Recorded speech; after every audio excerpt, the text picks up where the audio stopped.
12절까지 보겠습니다.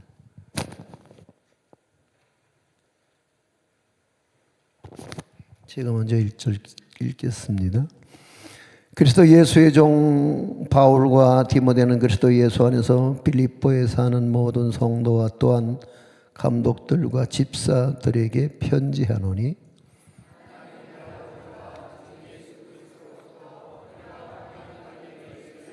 내가 너희를 생각할 때마다 나의 하나님께 감사하며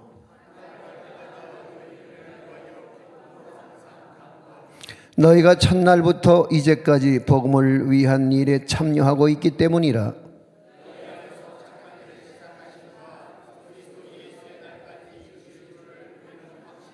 내가 너희 무리를 위하여 이와 같이 생각하는 것이 마땅하니 이는 너희가 내 마음에 있음이며 나의 매임과 복음을 변명함과 확정함에 너희가 다 나와 함께 은혜에 참여한 자가 됨이라.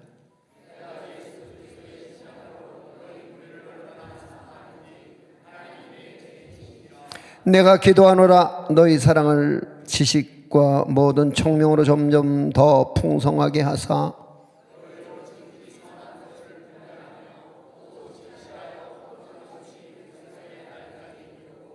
예수 그리스도로 말미암아 의의 열매가 가득하여 하나님의 영광과 찬송이 되기를 원하노라. 형제들아 내가 당한 일이 도리어 복음 전파에 진전이 된 줄을 너희가 알기를 원하노라. 기도합니다. 자비로우신 하나님 감사합니다. 오늘도 귀한 예물과 함께 우리의 마음을 주님께 고정합니다. 주여 여종들의 입술의 열매를 받아주시고 오늘도 우리의 모든 기도를 들으실 때에 우리의 간구에 천사가 동원되어지는 놀라운 은혜가 있게 하여 주시옵소서. 우리의 걸음걸음 지금까지 여기까지 이끄신 주님, 이번 한 주간도 내내 주 은혜 가운데 승리하는 하루가 되게 하여 주옵시고 한 주가 되게 하여 주옵시며 평생이 되게 하여 주시옵소서.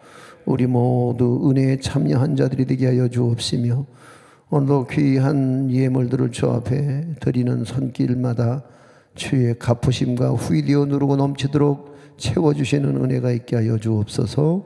예수님 이름으로 기도하옵나이다. 아멘. 빌립보 교회는 주 52년경 바울의 2차 선교 여행 때 세워진 교회거든요. 어느 날 밤 사도 바울은 환상 중에 한 마게도냐 사람 하나가 나타나서 꿈속에 환상 중에 이르기를 우리를 도우라고 외치는 말을 듣고 소아시아 쪽으로 가려고 했던 전도 여행 계획을 바꾸어서 배를 타고 유럽으로 건너갑니다. 이것은 복음이 아시아에서 유럽으로 전파되게 하는 아주 중요한 사건이 됩니다. 이 상황을 묵상하던 역사가 아놀드 토인비는 그때 바울을 태우고 갔던 그 배는 유럽의 운명을 바꾸어 놓았다라고 말하지요. 그들은 자기들의 계획을 포기하고 하나님 말씀에 순종하여 마게도냐로 건너와서 열심히 복음을 전거하게 됐는데 그들에게 돌아온 것은 무엇입니까? 그들에게 돌아온 것은 칭찬이 아니라 고난이었으며 절망의 감옥이 그들을 기다리고 있었습니다. 그런데 보통 죄를 지으면 재판을 받아야 하는 게 먼저 해야 될 일인데도 불구하고 그들은 재판 결과에 따라 형을 받기도 전에 이미 많은 매를 아마 죽기 직전까지 맞게 된 것 같습니다. 그리고 감옥에 투옥됩니다. 사도 바울은 지금 그 감옥 안에서 예수 안에서 빌립보에 사는 모든 성도와 감독들과 집사들에게 편지를 보내고 있습니다. 자, 그렇다면 빌립보서는 바울의 옥중 서신이 분명합니다마는 정작 본인은 감옥 안에 있었던 것이 아니 자신은 정작 주 안에 있었노라고 고백합니다. 그래서 빌립보서는 옥중서신이라기보다는 바울 입장에서 보면 주중서신이라고 불려야 할 듯합니다. 우리가 주 안에 있다는 것은 관념적이고 추상적이고 이상적인 것들이 아니라 그 이상을 현실로 살아냈던 바울의 삶을 살펴보면서 우리에게 있어서 참 기쁨의 근원이 무엇이 되어야 하는지, 슬픔 중에서 기쁨을 찾는 비결은 어디 있는지 우리가 빌립보서를 함께 묵상하면서 배우는 시간이 되었으면 좋겠습니다. 여전히 미숙하고 연약해서 비록 바울처럼 주님 때문에 받는 고난이 아닐지라도, 그래서 그것이 주님 앞에 진짜 부끄럽고 면목이 없는 지경이라 할지라도 우리들의 삶이 다양한 이유로 상황과 환경에 감옥에 갇혀 사는 것만은 사실입니다.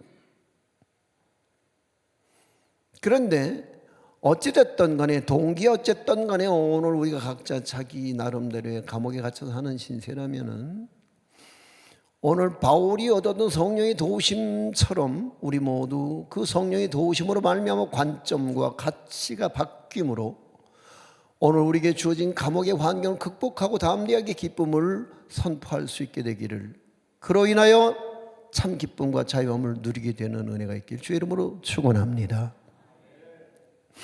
지금 우리 각자의 삶에서 일어나는 일이 어떤 것인지는 잘 모르지만 도리어 그 일이 우리의 삶에서 기쁨을 앗아갈 수 없는 이유가 있다면은 그것은 오늘 그것을 어떤 관점으로 어떻게 해석할 것이냐가 중요한 거죠. 그러니까 감옥 속에 있는데도 자기는 감옥 속에 있는 게 아니라 나는 주 안에 있을 뿐이라고 고백하는 것처럼 말이에요. 할렐루야. 자, 12절 말씀을 들어가서 먼저 읽어보도록 하죠. 시작. 형제들아, 내가 당한 일이 도리어 복음 전파에 진전이 된 줄을 너희가 알기를 원하노라. 할렐루야. 사도 바울의 고백에 의하면 지금 자신은 감옥 안에 편지를 쓰고 있는데 그 일이 오히려 복음 전파에 진전이 됐다는 고백이거든요. 그러니까 제가 종종 자주 고백하는 말이 안 된 일 때문에 더 잘 된 일의 연출, 안 된 일 때문에, 망한 일 때문에, 병든 일 때문에 뭔가 더 잘 된 일이 시작되는 새로운 출발. 이게 참 어떤 관점으로 해석하느냐가 중요한 일이거든요. 왜냐하면 안 된 일 때문에 망하는 사람도 많지만 안 된 일 때문에 그것을 역전의 기회로 삼아서 더 잘 된 일을 만들어내는 사람들은 우리 믿음의 형제들 중에 얼마든지 많은 줄로 압니다. 할렐루야. 바울이 로마에서 재판을 받을 때 바울을 끝까지 도왔던 교회도 빌립보 교회였었어요. 그런 건 빌립보 교회는 아예 바울을 돕기 위해서 에바브로디도라고 하는 사람을 파견해서 바울을 끝까지 돕거든요. 그러니까 인생의 장애물이라고 생각되던 것들이 어느 날 보니까 삶의 좋은 기회가 되었더라, 이런 얘기죠. 자, 복음을 전하던 바울에게 그런 경험들이 참 많았던 것을 우리는 바울 서신을 보면서 알 수 있거든요. 우리는 이러한 것들을 그렇게 간증이라고 부르죠. 오늘 저와 여러분들에게 있어서 안 된 일 때문에 더 잘 된 일의 간증이 날마다 더 할 수 있기를 축원합니다. 사실 지금 바울은 감옥에 갇혀서 아무것도 할 수 없는 최악의 상황임에도 불구하고 그는 그 감옥 안에서 자기가 할 수 있는 일을 찾았습니다. 그것은 무엇이었느냐? 감옥 안에서 절망하고 감옥 안에서 그 지루한 삶을 어떻게 하든지 좀 이겨보려고 애를 쓴 중에 어느 날 편지라고 하는 강력한 도구를 발견합니다. 편지를 쓰자. 그래서 그는 그 감옥 속에서 수많은 교회 앞으로 바울 서신을 쓰는데 그 바울 서신을 우리는 또 다른 말로 옥중 서신이라고 부르죠. 제가 오늘 말한 대로 옥중 서신이긴 하지만 옥중 서신이라고 말하기보다는 바울 입장에서 보면 주안의 서신이다, 이런 얘기잖아요. 그래서 그는 감옥 안에서 세상으로 복음을 열심히 퍼날랐습니다. 그동안 전도자로서의 분주한 삶의 현장에서 복음을 신학적으로 재정리할 수 있는 기회가 없었는데 그는 감옥 속에서 차분하게 바울 신학, 그 바울의 복음을 잘 정리하고 있는 것을 보게 됩니다. 그래서 차근차근하게 복음을 설명할 기회를 갖게 된 좋은 역전의 시간들. 할렐루야. 그 바울 서신이 우리에게 이렇게 지금까지 우리 곁에 있는 것은 그 감옥에 갇혔기 때문에 오늘 우리는 바울 서신을, 우리는 옥중 서신을 통해서 열심히 교훈을 받고 그의 신앙적 삶에 도전을 받기도 하고 그의 신앙의 흔적을 따라가기도 합니다. 그래서 12절에 보면 도리어라는 단어가 나오는 데 있어서 저는 이 도리어라는 단어를 참 좋아합니다. 헬라어로는 에르코마이라고 하는 단어인데 나쁜 일이라고 생각했는데 좋은 일로 바뀐 것을 에르코마이라고 말합니다. 도리어. 그러니까 실상 지금 일어나고 있는 일, 그 일의 정체를 잘 모르긴 하겠지만, 그러나 그 일이 도리어 더 잘된 일이 되었다. 이게 역전 아닙니까? 난 오늘 대한민국이 이런 혼란한 와중에서 오늘 대한민국이 자유민주주의 국가로서 더 굳건한 어떤 체제를 정립할 수 있는 그런 또 다른 근간이 될 수 있기를 함께 여러분과 기도하기를 요청합니다. 할렐루야. 우리가 공산주의로 갈 수는 없잖아요. 그러니까 아무튼 자유민주주의 견고한 그런 자유민주주의 국가로 성숙해가는 수준 높은 정치의식, 그 정치인들을 바라보는 우리의 정치 수준, 정치 민심, 이런 것들이 더 성숙할 수만 있다면 말입니다. 오늘 우리가 당하는 일은 좀 마음 아프고, 오늘 세계 무대에서 국가의 브랜드 가치가 격화되어지는 그런 일인 것은 분명합니다만, 그러나 우리는 언제나 역전의 드라마를 써냈던 강인한 민족입니다. 그래서 확신하는데 잘 될 거야. 잘 될 거예요. 믿습니까? 지금 그리고 우리가 민심이 이렇게 반이 쫙 갈라져 갖고 이렇게 치열하게 싸우고 있는데, 이 일도 언젠가는 다 그때 그랬었어 이렇게 말할 수 있는, 아멘. 그런 날이 오지 않겠습니까? 자, 하나님께서 악을 선으로 바꾸시는 역사, 이 어거스틴이 말했던 것처럼 하나님께서는 악도 선용하는 분이다. 하나님은 악도 선용하시는 하나님이라는 거예요. 할렐루야. 자, 2절 말씀 들어가서 읽습니다. 시작.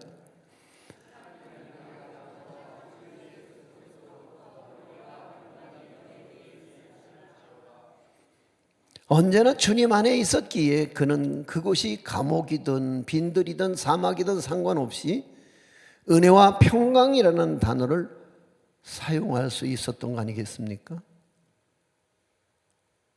그러니까 무슨 얘기냐? 은혜와 평강이라는 것은 외부적인 요인에 의해서 좌우되는 것이 절대 아니더라는 거죠. 그래서 그는 교회를 가리켜 그리스도의 몸이라고 말하기도 하는 데 있어서 이보다 더 적절한 은유는 없을 거라는 생각입니다. 교회의 존재의 이유는 우리끼리 자족한 그리고 행복한 모임을 이루는 것이 아니라는 거예요. 교회의 존재 목적은 주님의 손과 발이 되어드리는 데 있다는 거죠. 왜? 주님의 몸이니까. 그죠? 그래서 품사로 표현하자면 교회는 형용사가 아니라 동사이어야만 한다는 거예요. 믿음의 적실한 삶을 통하지 않고 드러나는 법이 없어요. 그러니까 세상이 우리한테 실망하는 건 그거예요. 우린 믿음을 자주 말하고 거론하는 데 있어서 우리의 삶이 입증이 안 되는 거야. 뭔가 보여주지를 못하는 거죠. 그러니까 예수쟁이들 은큼하다고 하는 이유는 뭐냐? 교회 가서는 얼마나 경건하고 얼마나 믿음 좋은 사람인지는 모르겠는데 우리 주변에서 만나는 예수쟁이들은 별거 아니더라, 뭐 이런 얘기일 수도 있는 것 같아요. 그렇죠? 그런데 여러분, 믿음은 삶으로 드러나지는 거예요. 그래서 믿음은 우리 삶을 자꾸만 하나님의 마음에 접속시키고 나갈 때에, 그리고 그 자기 욕망을 절제하고 내려놓을 때에, 그리고 하나님의 뜻을 성심껏 받들 때에 그 믿음은 무럭무럭 자라게 될 줄로 믿습니다. 그리고 그 믿음은 곧 그리스도의 향기가 되고 그리스도의 편지로서 역사를 이루게 될 줄로 믿습니다. 할렐루야. 자, 3절부터 5절까지 한번 쭉 읽죠. 시작. 내가 너희를 생각할 때마다 나의 하나님께 감사하며 간구할 때마다 너희 무리를 위하여 기쁨으로 항상 간구함은 너희가 첫날부터 이제까지 복음을 위한 일에 참여하고 있기 때문이라. 바울은 먼저 만남을 주신 하나님께 감사하고 있어요. 만남. 그러니까 빌립보 교회 사역을 시작하던 날부터 지금까지 계속 되어온 교제에 대한 한마디 소감을 곧 하나님께 감사라고 표현하고 있어요. 빌립보 교인들에게 감사하다고 말하지 않고 하나님께 감사하다고 말하고 있거든요. 왜? 빌립보 교인을 만나게 된 것이 하나님의 은혜라고 생각하기 때문이에요. 할렐루야. 제게도 마찬가지 소감이에요. 제가 이제 하나님께 감사하다고 자꾸 말하는 이유는 그거예요. 여러분 감사하죠. 근데 여러분이 감사한 것 이전에 하나님이 여러분을 내게 붙여주시고 만나게 해주셨기 때문에 오늘 여러분이 감사하기도 하지만 그 일을 주도하시고 하나님의 경륜과 하나님의 섭리 속에 연출해내신 하나님께 감사하는 게 그게 우선순위 아닐까요? 할렐루야. 감사하죠. 요즘에 보면 참 감사하다는 생각이 드는 게, 나는 내게도 내가 은퇴할 때가 올까? 저렇게 자랑스럽게 평생을 목회 일선에서 최선을 다하고 저렇게 멋지게 갈채를 받으면 내가 이 강대상에서 내려올 수 있을까? 나 그게 제일 부러웠어요. 왜냐하면 여러분 목회 정년 못하는 분들이 훨씬 많아요. 아니, 자기 목회 연한을 다 하고 그래서 갈채 속에 내려오는 목사님들은 사실 손가락에 꼽을 만큼밖에 안 돼요. 사실 우리 노회에서도요. 그러잖아요. 나이만 먹어서 은퇴하는 건 아니에요. 그냥 도중에 돌아가시는 분도 있고 병이 들어서 또 그냥 또 병 속에 누워버리시는 분들도 계시고, 또 교회가 너무 어려워서 간판을 내리고, 그리고 뭔가 자식들 곁에 가서 자식들에게 노년을 이렇게 보호받아야 되는 분들도 계시고요. 아니면 교회에서 일어난 이러고 저러고 한 또 다툼과 분쟁과 혹은 실수와 뭐 이런 것들 때문에 중간에 다 내려오는데, 정작 자랑스럽게 목회 40년 혹은 30년 뭐 이렇게 하고 내려오는 분들이 불과 몇 분 안 돼요. 근데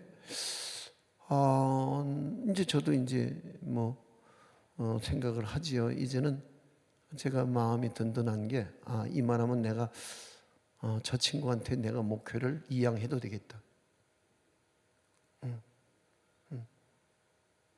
근데 이런 마당에서 내가 정말 감사한 거는요, 먼저는 하나님께 감사하고, 바울의 고백처럼 빌립보 교회에도 감사하지만 하나님께 감사하다고 하는 말은 곧 빌립보 교회에 감사한다는 말이고, 내가 지금 하나님께 감사하다는 말은 지금 드림교회에 감사한다는 말이거든요. 할렐루야. 감사하죠. 감사해요. 하나님이 주신 은혜에 대한 응답이 감사죠. 그리고 예수 그리스도로부터 오는 평강에 대한 응답이 기쁨이에요.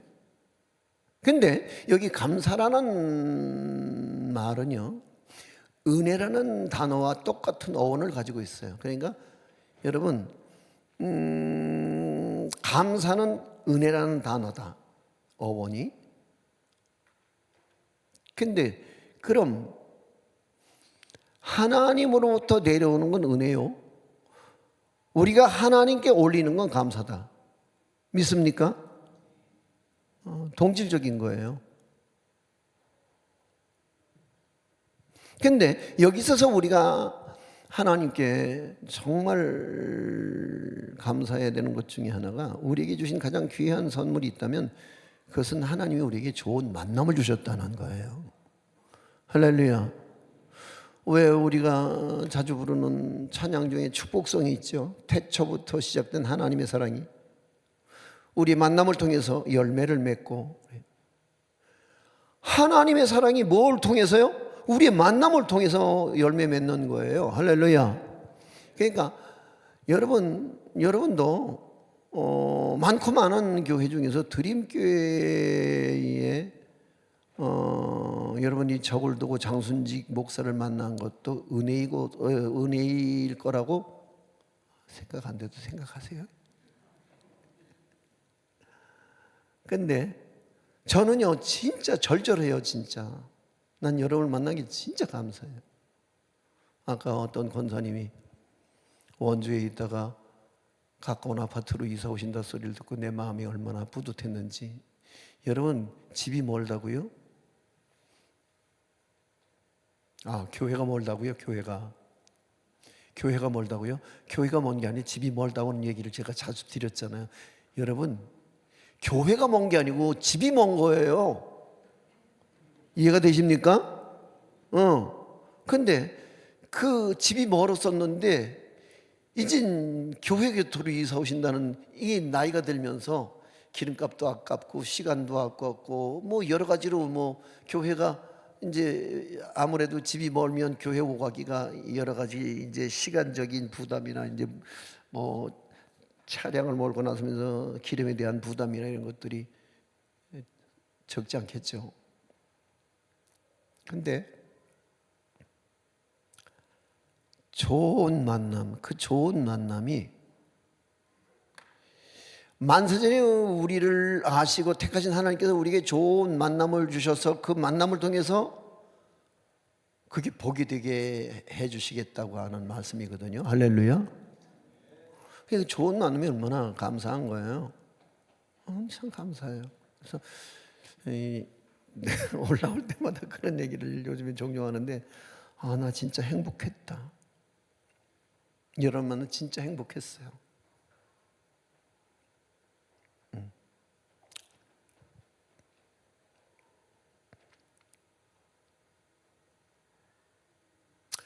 그 행복한 마음, 기쁜 마음이 내가 강단에서 내려올 때 여러분 갈채 속에서 하나님 웃으면서 울지 않고 내려올 수 있도록 도와주옵소서. 알다시피 내가 이 어떤 때는 감성 주도적인 어떤 그런 나 그게 참 안 돼요. 이 감성 절제가, 감정이 어떤 때는 추스려지질 않아서 울컥하는 그런 게 내게서 내가 참 스스로 약점이라고 생각하는데, 그 사모님 친구 사모님이 은퇴를 지난 토요일 날 했다고 그래요. 근데 내내 굳어진 표정으로 그렇게 앉았더라고 하는 얘기를 전해 듣고, 내가 밥 먹으면서 내가 그 얘기를 전해 들으면서 내가 그렇게 기도했어요. 웃으면서 내려올 수 있도록 도와주옵소서. 왜? 여러분과의 만남이 행복했었으니까요. 그리고 그냥 이만하면 저 친구라면 내가 설교를 이제 줄여도 되겠다. 왜? 나보다 훨씬 더 잘한다고 느껴지니까, 못하는 내가 나가서 괜히 헛방 칠 게 아니라 홈런을 때릴 수 있는 선수로 올려보내는 건 당연한 일 아니에요? 그러니까 내가 좀 안 보여도 제가 올 1년은 제가 어디 여러분에게 허락을 받아서라도 올 1년은 안식년을 좀 평생 못 해봤던 안식년을 1년을 하고서 교회를 비우는 연습, 교회를 떠나는 연습, 그리고 교회를 누군가에게 책임을 중하게 점점 책임을 전가하는 연습을 좀 하고서 떠나야 되겠다는 생각으로 올 1년을 제가 안식년 준비를 좀 마음에 하고 있는데, 또 그게 워낙 제가 평생 사역을, 외부 사역을 너무 많이 해왔기 때문에 이게 외부 사역 때문이라도 내가 교회를 비우기는 만만하지 않겠다는 생각은 해요. 네, 아무튼 우리의 만남을 통해서 하나님께서 열매를 맺게 하신다. 믿습니까? 그게 지금 바울이 이제 감옥 속에서 회상하고 있는 감사는 그거예요. 그 만남을 통해서 내가 이렇게 많은 사람들에게 복음을 전했고, 또 내가 지금은 이 영혼의 몸이 돼서 내가 감옥 속에 있지만 내가 이 감옥 속에서 차분하게 내가 신학을 정리를 하고 이 복음을 정리해서 온 교회에 내가 서신으로 내가 발송할 수 있게 됨을 참 감사하다, 이렇게 고백하고 있는 거거든요. 부모와 자식 간의 관계, 부부 간의 관계, 교우로서의 만남과 구역 식구들로서의 만남은 모두 하나님이 주신 복으로 잘 갖고 내므로 말미암아 착한 열매로 맺어야 할 줄로 믿습니다. 그러니까 불편한 관계도 있으실 수 있어요. 생각이 다르고 가치관이 다르고 우선순위가 다르면 부딪혀요. 근데 교회 안에서는 내가 늘 하는 얘기지만 오늘 여러분 그거 꼭 명심해 주셔야 돼요. 교회가 정치에 휘말리면 교회는 망해요. 왜요? 여러분, 정치 신념이 먼저입니까? 오늘 우리의 믿음의 신념이 먼저입니까? 예? 근데 우리는 정치 신념을 위에 두거든요.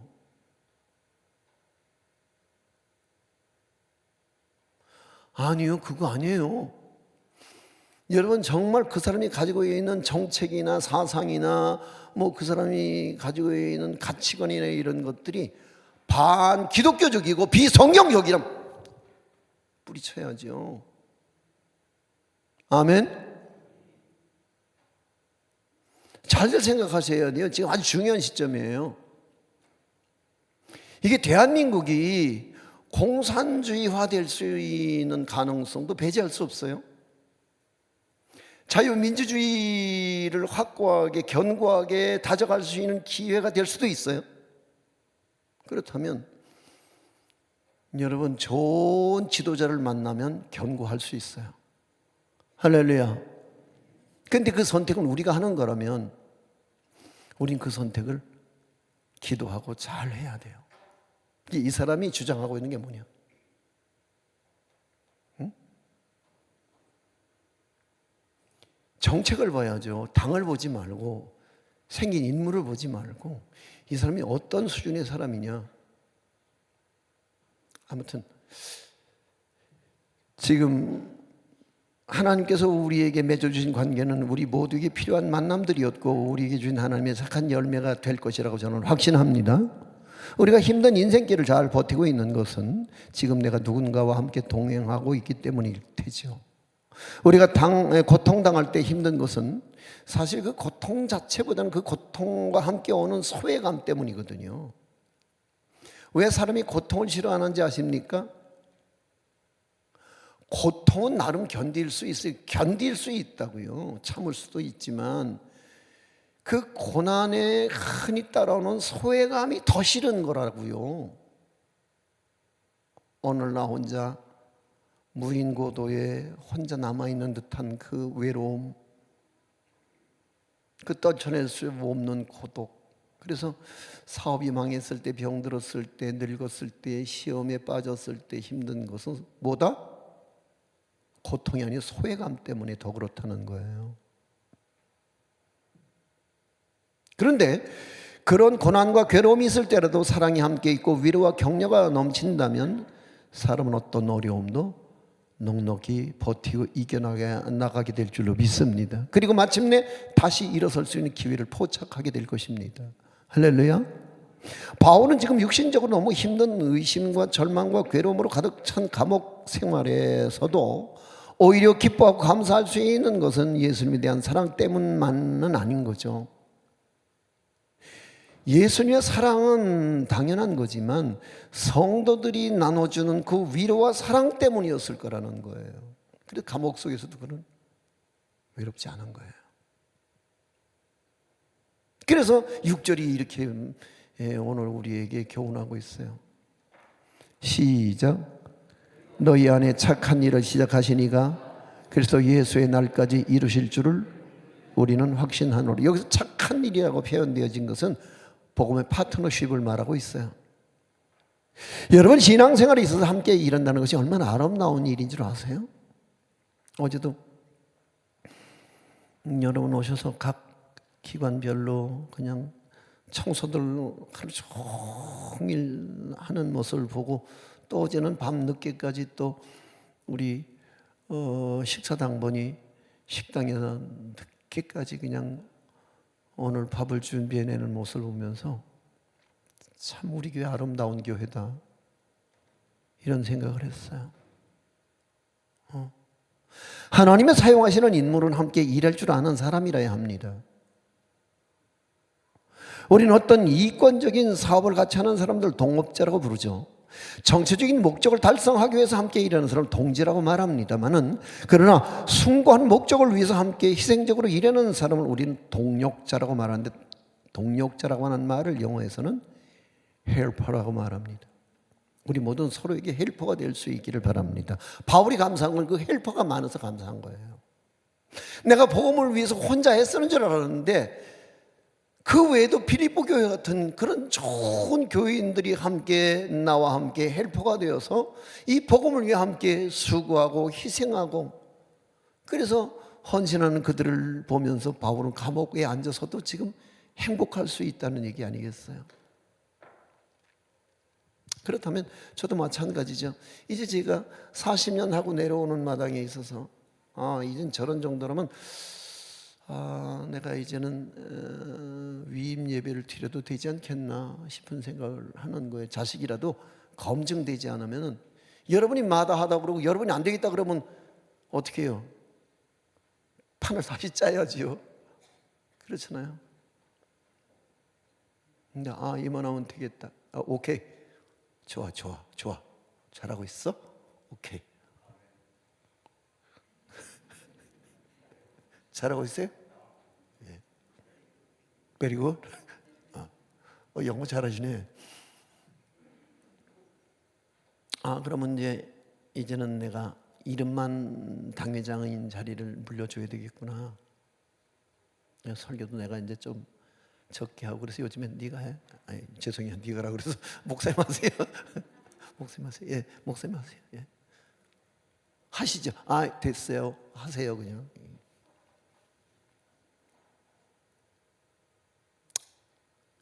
헬퍼.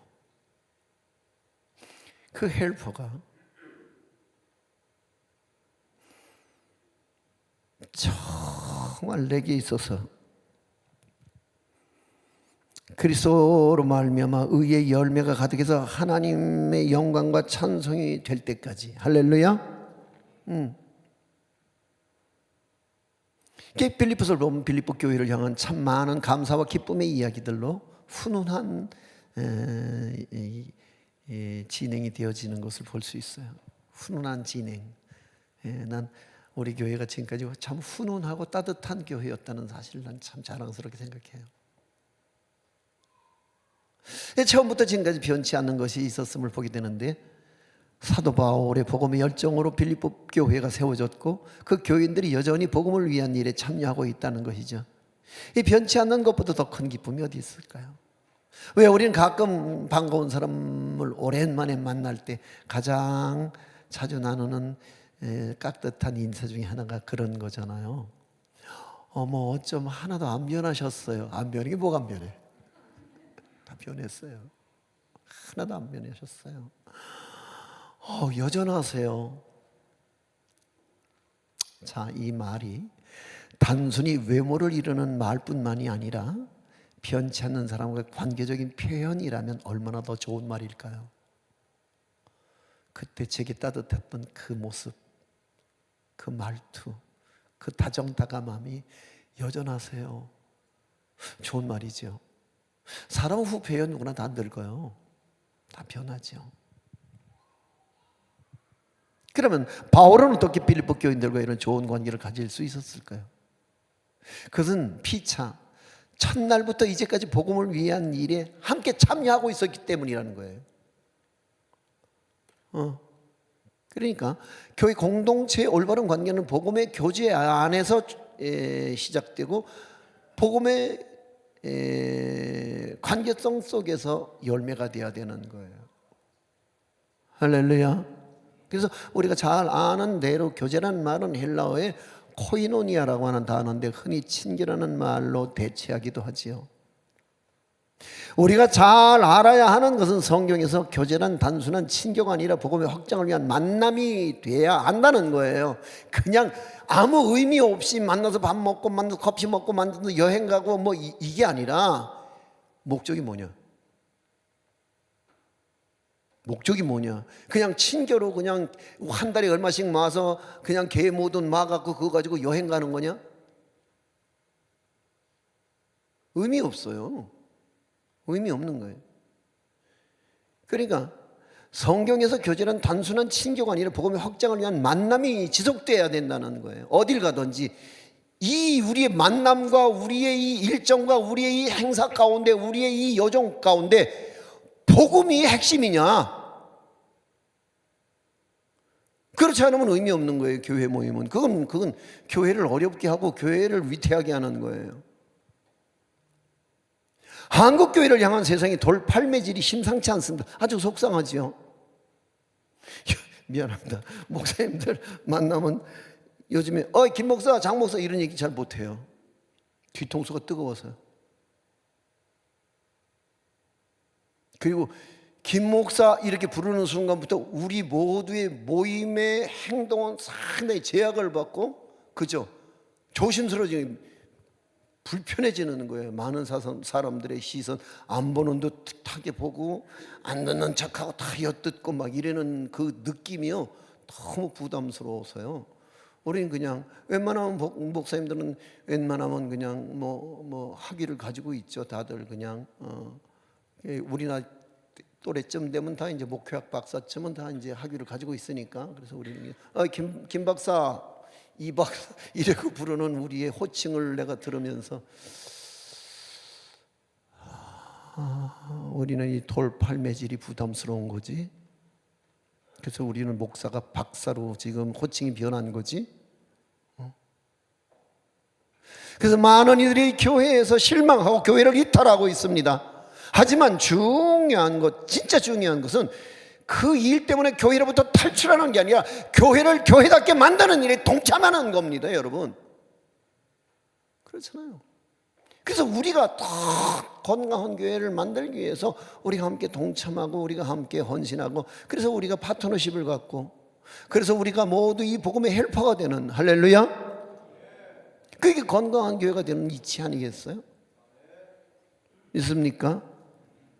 옛날에는요, 목사님 그러면요, 목사님, 선생님 뭐 이런, 이 참 요즘엔 학생들이 뭐 교사 때리기를 뭐 동네 뭐 그냥 진짜 개 패듯 그렇게 패는 이런 세상에. 근데 목사도 마찬가지. 목사도 돌팔면 하도 맞아갖고요. 글쎄 그러고 다닌다니까요. 목사가 박사가 되는. 근데 비판하기보다는 우리가 먼저 교회인 어머니 격에, 오늘 우리의 모임, 이 교회는 어머니거든요. 이걸 따뜻하게 감싸 안아야 할 줄로 믿습니다. 그리고 끊임없이 교회의 본래성을 회복하기 위해서 노력해야 한다는 거죠. 그래서 7절 넘어가서 보면은, 자 7절 읽습니다. 시작.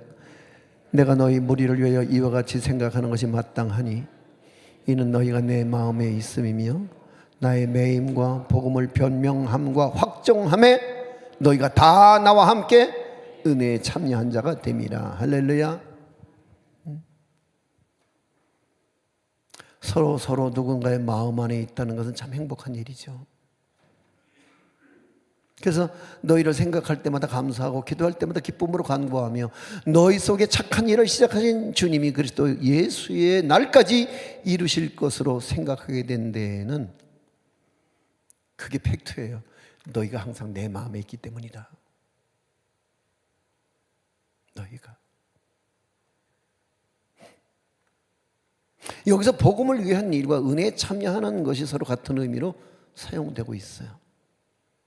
함께 복음을 위해서 팀을 이루고 동역할 때 비로소 가능하게 될 수 있다는 거죠. 그래서 우리가 정말 건강하고 좋은 교회가 되려면 하나님께서 교회에게 맡긴 복음 전파를 위한 일을 열심히 해야 되는 거예요. 열심히. 여러분, 내가 문득 말씀 중에 그게 연상이 됐어요. 이 번아웃 되잖아요. 예수 믿다면 번아웃 된다고요. 탈진이 와버린단 말이에요. 혹은 방전이 되기도 한단 말이에요. 근데 이 방전됐을 때 요즘은 그저 그냥 전화 한 통화면 가능하죠. 배터리가 방전이 돼버렸어요.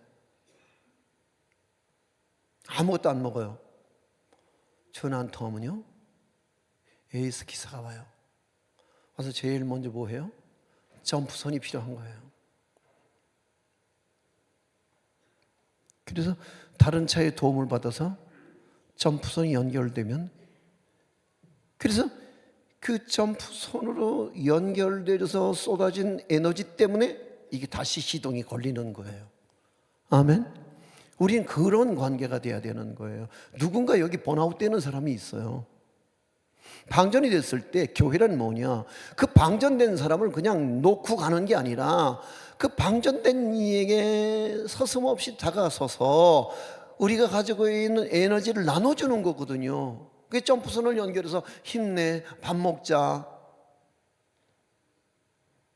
그래 커피 먹자, 찾아가고 신방하고 문자 주고 해서 그에게 점프선을 통해서 자꾸만 우리 속에 있는 은혜를 자꾸 공급해 줄 때, 그래서 이제 서로의 도움으로 말미암아 건강한 교회가 이루어지는, 할렐루야.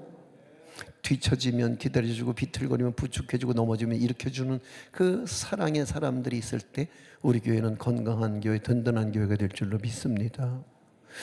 도와줬다고 자랑할 것도 없고 도움받았다고 비굴해질 것도 없어요. 도와주고 도움받는 것은 자연스러운 생명의 모습 아니겠습니까? 이게 공동체성이고요. 요즘 혹시 믿음 생활에 기쁨의 신바람이 사라졌습니까? 그렇다면 여러분 스스로도 누군가 내게 점프선을 갖고 와줄 때를 기다리지 말고 여러분 스스로 여러분 점프선을 누군가에게 자꾸 갖다 접속시키려고 자꾸 노력하시고, 특별히 이번 한 주간의 특별 새벽 기도에 여러분 모두에게 또 다른 은혜의 좋은 공급원이 될 줄로 믿습니다. 처음에는 어려워도 우리가 지속적으로 애쓰다 보면 반드시 다시 시동은 걸려요. 근데 우리는 부담스러워, 바쁜데 만날 시간도 없는데 그냥 가. 그래서 그걸 놓쳐버리는 경우가 참 많았다는 거죠. 제가 목회를 돌아보니까 그때 몇 번만 더 신방을 했어도 상황은 조금 더 달라지지 않았을까? 뭐 이런 생각도 해봐요. 중요한 건 뭐냐면 우리 교회가 앞으로 더 힘있게 달려가려면은 우린 누군가에게 방전된 나의 사랑하는 교우들, 내 사랑하는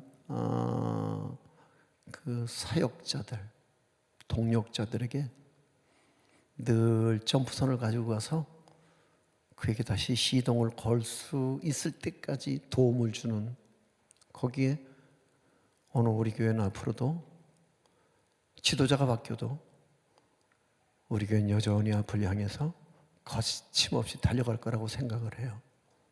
할렐루야. 길이란 처음부터 있었던 게 아니에요. 그냥 누군가 걷고 그래서 이 사람 저 사람 여러 사람이 걸어감으로 말면 거기 길이 됐을 뿐인 거잖아요. 이해가 되십니까? 우리가 믿음 가운데 스스로 희망 발전소가 되려고 애쓰다 보면은 우리는 자신도 모르는 사이에 누군가에게 희망을 퍼나르는 사람이 되어 있을 거예요. 아내는 제가 요즘에 이런 말 하는 거를 상당히 예민하게 생각을 해요. 그렇지만 현실은 현실인 거에 떠날 준비를 내가 단단하게 하지 않으면 내가 떠나면서 울고 내려올 수도 있어요. 그렇잖아요. 40년이 그냥 이렇게 눈 몇 번 감았다 떠서 40년이 된 건 아니더라고요. 참 우여곡절도 많고 파란만장도 많고, 진짜 여러분이 계셔서 제가 버텼지, 여러분 없었다면 난 벌써 이 자리에 없었을 거예요. 누군가에게 희망을 퍼나르려고 나는 나름 40년을 애썼어요. 여러분도 제게 언제나 희망이 되어주시고 격려가 되어주시고 진짜 위로가 되어주시려고 애썼던 그게 너무너무 고마워서 그게 제 목회생의 큰 자산이 되어서 이제 그 여러분의 사랑의 빚진 자로서, 그래서 무거운 사랑의 빚을 안고 이제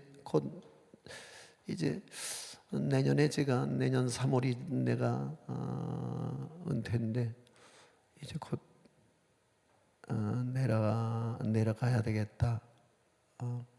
총회 끝나면 내려가야 되겠다, 이런 생각을 하고 있어요.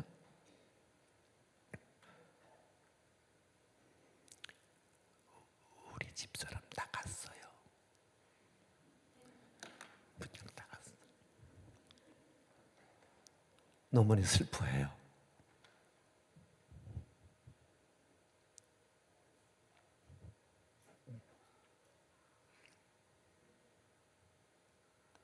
맨 땅에서 수없이 굶겼어요. 내가 많이 굶겼어요.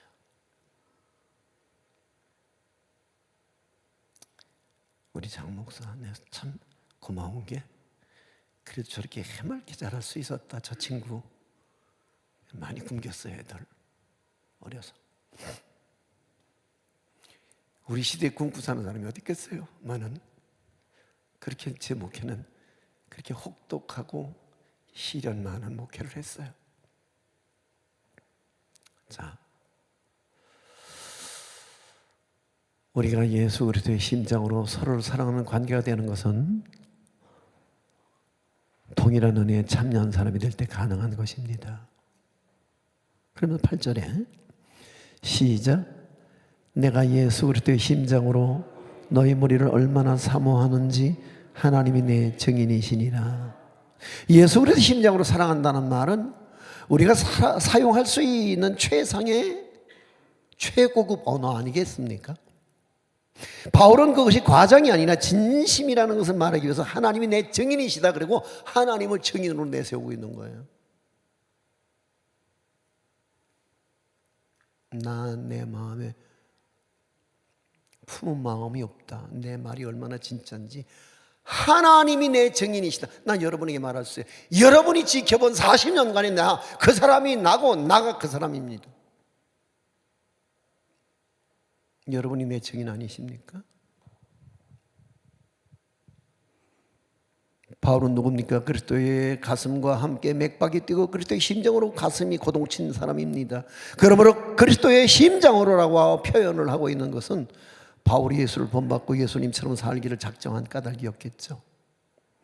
우리가 복음을 위한 일에 동고동락할 때에 주님께서 당신의 심장을 우리에게 나눠주시고 주님의 마음을 우리에게 심어주실 줄로 믿습니다. 모름지기 드림의 가족들이 은혜에 참여한 사람들이 되어서 그리스도의 심장으로 살아가는 건강한 교회를 만들어 주실 수 있기를 부탁합니다. 할렐루야. 예.